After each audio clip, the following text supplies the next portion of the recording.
स्वतंत्र प्रभात समाचार में आपका बहुत बहुत स्वागत है। संवाददाता रोशनी शोभा के साथ। जैसा कि आज हम आए हैं बाराबंकी, आरसी पटेल जी जो कि एमएलसी पद के उम्मीदवार हैं, लेकिन इनका टिकट काट के और किसी व्यक्ति जो अंगद सिंह हैं उनको किसी कारणवश प्रत्याशी पद मिल गया है। तो आरसी पटेल जी से खास बातचीत करते हैं। जैसा कि सर आपके क्षेत्र में आके हमने बातचीत की तो लोगों ने बताया कि आप बहुत बढ़िया व्यक्ति हैं, जमीन से जुड़े हुए हैं, काम करते हैं, लोगों के सुख दुख में खड़े रहते हैं। तो आपका टिकट काटने का क्या उद्देश्य रहा है भारतीय जनता पार्टी को, इसकी विस्तार से जानकारी दीजिए। बहुत बहुत धन्यवाद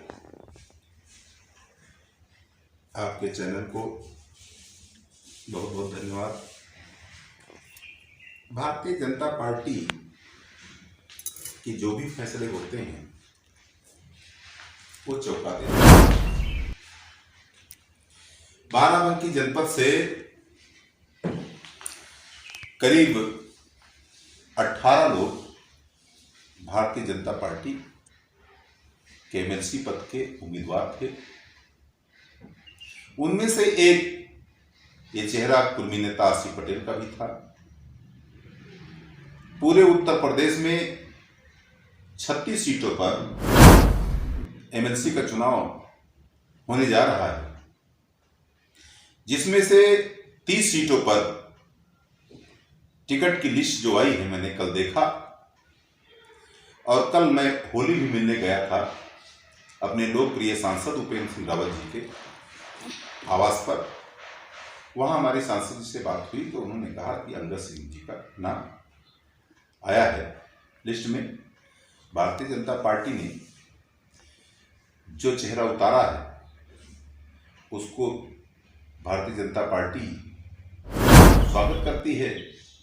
हम लोग चूंकि भारतीय जनता पार्टी के सिपाही हैं, भारतीय जनता पार्टी के लिए काम करते हैं। 20 वर्ष की मेरी आयु थी। 1991 में भारतीय जनता पार्टी ने जब पहली बार लोकसभा का चुनाव कपिल देव कुसमेश को लड़ाया था, आज उनका बेटा यहां पर जिलाध्यक्ष शशांक कुसमेश, मैं उनके भाई मुकेश कुसमेश के साथ 4 विधानसभाओं का दौरा करता था। तब से मैं भारतीय से बेनी प्रसाद वर्मा भी मिनिस्टर हुआ करते थे, अरविंद सिंह गोप भी मिनिस्टर हुआ करते थे, फरीद महफूज केलोई भी मिनिस्टर यहाँ से रहे हैं, राजा राजीव कुमार भी मिनिस्टर यहाँ से रहे हैं। तो यहाँ पर बाराबंकी जनपद में समाजवादी पार्टी 2-2 मिनिस्टर दिया करती थी। 2017 के चुनाव जीतने पर बाराबंकी जनपद को मंत्री नहीं दिया गया था। इस बार चर्चा में आया है कि एक मंत्री बाराबंकी जनपद को दिया जा रहा है। सतीश चंद्र मिश्रा या साकेंद्र वर्मा, 2 में से किसी एक का नाम चल रहा है, जिसमें सतीश मिश्रा का नाम आगे चल रहा है। अगर बाराबंकी जनपद को सम्मान दिया जाएगा, एससी और ओबीसी को जोड़ के रखा जाएगा, भारतीय जनता पार्टी बाराबंकी जनपद को समाजवादी पार्टी के गढ़ को खत्म कर भारतीय जनता पार्टी का गढ़ बनाने में कामयाब होगी, ऐसा मेरा मानना है। जैसा कि आपने बताया कि आप सन 1991 से भारतीय जनता पार्टी से जुड़े हुए हैं, आपको 30 वर्ष पूरा हो चुका है भारतीय जनता पार्टी से जुड़े हुए, तो आपने कभी लोकसभा चुनाव में या विधानसभा चुनाव में टिकट मांगने की कोशिश नहीं की है क्या? नहीं, इससे पहले 2017 में मैंने अपनी बेटी के लिए इस वार्ड के लिए टिकट मांगा था। भारतीय जनता पार्टी ने मुझे टिकट दिया भी और मैं प्रचंड बहुमत से जीत कर आया। बेटी मेरी सभासद है, वार्ड नंबर 6 लक्ष्मणपुरी कॉलोनी, जहां मेरा आवास है। आपने देखा होगा कि मेरे आवास पर 32 झंडा भारतीय जनता पार्टी लगी। मेरे कार्यालय पर 24 झंडे भारतीय जनता पार्टी लगे हैं। मेरे सर्विस स्टेशन पर 1 दर्जन झंडे भारतीय जनता पार्टी लगे हैं। मेरे मैरिलान पर 1 दर्जन से एवं झंडा भारतीय जनता पार्टी लगे हैं। भारतीय जनता पार्टी और भगवा रंग में मेरा घर से लेकर मेरे जितने भी प्रतिष्ठान हैं वो भगवा रंग में हमेशा रंगे रहते हैं। और भारतीय जनता पार्टी मैं दिल में बिठा के रखता हूँ। भारतीय जनता पार्टी मन मस्तिष्क में रखता हूँ। इसीलिए मैं बेबाक बोलता हूं। लोग सोचते हैं कि अरे आरसी पटेल इतनी तीखी और कड़वी बातें कैसे कर जाता है। भाजपा के लोग आरसी पटेल से बुरा नहीं मानते, लोग डर जाते हैं, लेकिन मुझ में डर नहीं आता। इसलिए नहीं आता कि मैं 91 से काम भारतीय जनता पार्टी में करता चला आया हूं। भारतीय जनता पार्टी जानती है कि आरसी पटेल जब भी कुछ बोलेगा भारतीय जनता पार्टी के पक्ष में ही बोलेगा, भारतीय जनता पार्टी के खिलाफ नहीं बोल सकता। फतेहगढ़ से विधानसभा का चुनाव लड़े, दुर्भाग्य कि तीनों चुनाव वो हारे और यहाँ पर बैजनाथ रावत को लोकसभा का चुनाव लड़ाया गया और जिताया गया। बैजनाथ रावत जी सरकार बनी और मंत्री बनाए गए भारतीय जनता पार्टी से। भारतीय जनता पार्टी आज तक क्या कभी एमएलसी पद पर कभी कमल नहीं खिला पाई। इस बार पहली बार भारतीय जनता पार्टी एमएलसी चुनाव में कमल खिलाएगी और भारतीय जनता पार्टी सारे लोग मिलजुल कर प्रत्याशी को चुनाव लड़ाएंगे, तभी कमल खिल पाएगा। क्योंकि ये समाजवादी पार्टी का गढ़ है।